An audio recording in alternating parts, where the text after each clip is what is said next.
Evangelho, Mateus capítulo 5, versículos 17 a 37. Proclamação do Evangelho de Jesus Cristo segundo Mateus. Naquele tempo, disse Jesus a seus discípulos: Não penseis que vim abolir a lei e os profetas. Não vim para abolir, mas para dar-lhes pleno cumprimento. Em verdade, eu vos digo, antes que o céu e a terra deixem de existir, nenhuma só letra ou vírgula serão tiradas da lei, sem que tudo se cumpra. Portanto, quem desobedecer a um só destes mandamentos, por menor que seja, e ensinar os outros a fazerem o mesmo, será considerado o menor no reino dos céus. Porém, quem os praticar e ensinar, será considerado grande no reino dos céus. Porque eu vos digo, se a vossa justiça não for maior que a justiça dos mestres da lei e dos fariseus, vós não entrareis no reino dos céus. Vós ouvistes o que foi dito aos antigos: não matarás. Quem matar será condenado pelo tribunal. Eu, porém, vos digo: todo aquele que se encoleriza com seu irmão será réu em juízo. Quem disser ao seu irmão, patife, será condenado pelo tribunal. Quem chamar o irmão de tolo será condenado ao fogo do inferno. Portanto, quando tu estiveres levando a tua oferta para o altar, e ali te lembrares que teu irmão tem alguma coisa contra ti, deixa a tua oferta ali diante do altar, e vai primeiro reconciliar-te com teu irmão. Só então vai apresentar a tua oferta. Procura reconciliar-te com teu adversário enquanto caminha contigo para o tribunal. Senão, o adversário te entregará ao juiz, o juiz te entregará ao oficial de justiça, e tu serás jogado na prisão. Em verdade, eu te digo, dali não sairás, enquanto não pagares o último centavo. Ouvistes o que foi dito: não cometerás adultério. Eu, porém, vos digo: todo aquele que olhar para uma mulher com o desejo de possuí-la, já cometeu adultério com ela no seu coração. Se o teu olho direito é para ti ocasião de pecado, arranca-o e joga-o para longe de ti. De fato, é melhor perder um de teus membros do que todo o teu corpo ser jogado no inferno. Se a tua mão direita é para ti ocasião de pecado, corta-a e joga-a para longe de ti. De fato, é melhor perder um dos teus membros do que todo o teu corpo ir para o inferno. Foi dito também: quem se divorciar de sua mulher, dê-lhe uma certidão de divórcio. Eu, porém, vos digo: todo aquele que se divorcia de sua mulher, a não ser por motivo de união irregular, faz com que ela se torne adúltera, e quem casa com a mulher divorciada comete adultério. Vós ouvistes também o que foi dito aos antigos: não jurarás falso, mas cumprirás os teus juramentos feitos ao Senhor. Eu, porém, vos digo: não jureis de modo algum, nem pelo céu, porque é o trono de Deus, nem pela terra, porque é o suporte onde apoia os seus pés, nem por Jerusalém, porque é a cidade do grande rei. Não jures tampouco por tua cabeça, porque tu não podes tornar branco ou preto um só fio de cabelo. Seja o vosso sim, sim, e o vosso não, não. Tudo que for além disso vem do maligno. Palavra da salvação. Glória a vós, Senhor.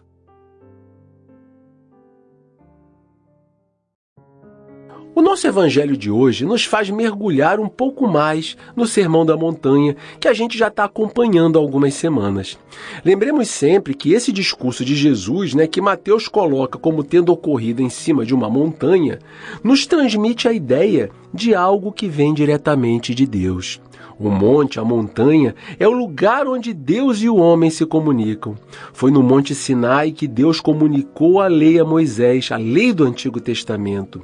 E agora é também em cima de uma montanha que Jesus nos comunica a nova lei, que vai traçar os caminhos, que vai apresentar os valores do reino de Deus para todas aquelas pessoas que optarem por aderir ao seu projeto.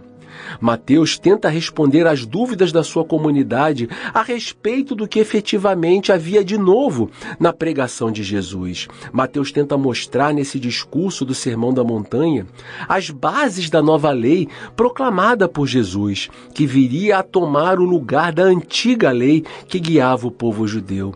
Mateus diz que Jesus não veio abolir a lei que foi dada a Moisés no Monte Sinai, mas veio para ensinar uma maneira que levasse essa lei a ser cumprida de forma plena. Isso é, pessoal, de forma a que as pessoas não se apegassem a detalhes contidos na lei, mas que se atentassem para o que Deus realmente espera dos seres humanos, que é uma adesão total e irrestrita ao seu plano de amor por nós. A gente também, enquanto pessoas que se relacionam com outras pessoas, também somos integrantes ativos desse projeto e devemos tentar agir com nossos irmãos da mesma forma como Deus age com a gente. E isso significa principalmente que o amor seja o elemento principal das relações entre as pessoas, e não a exigência do cumprimento das minúcias de interpretação de uma lei ou de parte dela, que são normalmente decorrentes de interpretações humanas. Na prática, isso era um recado direto para os fariseus, que eram os principais representantes do judaísmo naquele tempo. Eles eram pessoas que falavam com autoridade sobre como deveria ou não ser interpretada a lei de Deus. Mateus tenta mostrar que os fariseus tinham se apegado demais ao cumprimento dos detalhes da lei. Eles pensavam que a salvação das pessoas viria do irrestrito cumprimento das normas legais, como se a vida fosse um balanço contábil, onde Deus colocava as coisas boas que as pessoas tinham feito de um lado e as ruins do outro. No fim da vida, para onde tivesse pendendo a balança, iria a pessoa. Mateus tenta mostrar para eles que a proposta de Jesus era muito mais do que isso. Ela tentava fazer com que as pessoas assumissem um compromisso interior com Jesus e com seu projeto. E dessa forma, fazendo isso, agindo de forma comprometida com os valores do reino que Jesus acabava de apresentar, elas estariam intimamente ligadas a Deus e caminhando em direção à salvação. A vida é muito mais, gente, do que um jogo de erros e acertos, como tantas pessoas insistem em acreditar. No texto que nós lemos hoje, Mateus dá 4 exemplos a respeito dessa nova maneira pela qual as pessoas deveriam enxergar a lei de Deus. No primeiro exemplo, ele faz referência ao mandamento de não matar.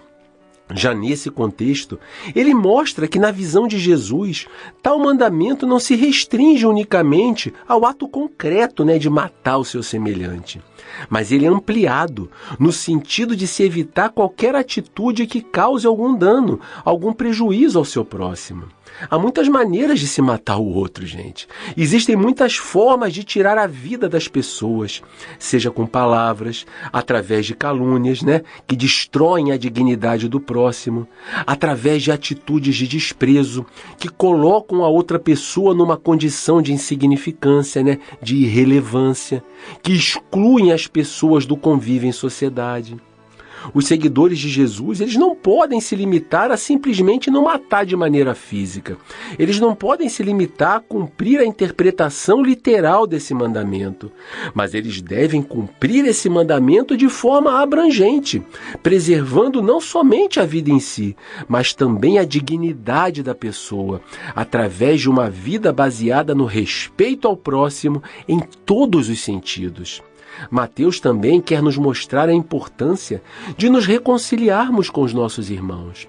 Na visão dele, a reconciliação com as pessoas, a questão da valorização da vida como um todo, é mais importante do que o comparecimento a um culto a Deus. Ou seja, não adianta nada a gente ir à igreja, a gente ir sempre à missa para dizer que a gente ama a Deus, que a gente não vê. Se a gente despreza e mata de diversas maneiras as pessoas que nós vemos, aquelas que são os nossos próximos. Isso é algo para a gente refletir e avaliar por toda a nossa vida. Como é que anda a nossa sinceridade em relação a essa questão? E caso esse seja o nosso caso, que fique claro que nós podemos ter um comportamento que esconda todas essas coisas, todos esses sentimentos, toda a nossa incoerência. Nós podemos ocultar tudo isso da maioria das pessoas e dessa forma parecermos, ao olhar dessas mesmas pessoas, o melhor exemplo de cidadão, o melhor exemplo de cristão a ser seguido. Mas nós não podemos ocultar absolutamente nada de Deus. O segundo exemplo dado por Mateus fala do adultério. Na lei de Moisés, o adultério era algo proibido. Mas, novamente, Mateus vai muito além, pois na perspectiva de Jesus, o mal deve ser cortado pela raiz. É dentro do próprio coração das pessoas que nasce o adultério. E é lá que esse mal deve ser interrompido. É lá, no coração, nos pensamentos das pessoas que deve começar o processo de conversão. Arrancar o olho, que é na cultura judaica o símbolo do local por onde entram os maus desejos no coração da pessoa. E cortar a mão, que nessa mesma cultura simboliza um instrumento através do qual aqueles maus desejos são concretizados.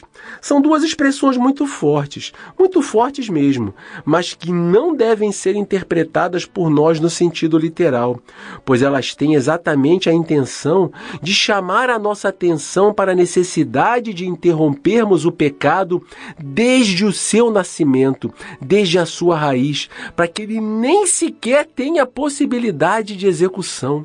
Olhem só, gente, o nível de comprometimento que deve ter a nossa vida com Jesus. Não é só a vida prática, não é só o que as pessoas veem, mas é também aquilo que a gente pensa. O pecado começa no pensamento. Mais adiante, Mateus fala do divórcio, que era permitido na lei de Moisés, mas que na perspectiva de Jesus era algo que devia ser corrigido, porque no plano original de Deus ele não estava previsto. Deus havia criado o homem e a mulher para se amarem mutuamente e partilharem juntos a vida. É claro, pessoal, que existem questões muito complexas que não vem ao caso a gente discutir aqui e que são decorrentes da imperfeição humana. Mas colocar o divórcio, que é algo resultante de relacionamentos imperfeitos, no sentido de que as pessoas são imperfeitas, por causa do pecado, da sua insistência em se afastar do projeto original de Deus.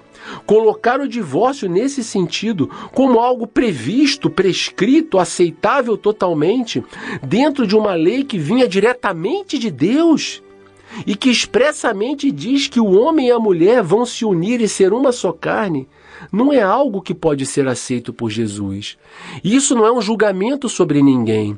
Nós sabemos que cada casal conhece a sua realidade, e Deus conhece a realidade de cada casal. Mas nós não podemos naturalizar o divórcio como uma consequência, como algo prescrito e legal e autorizado e aprovado por Deus. Não é bem assim.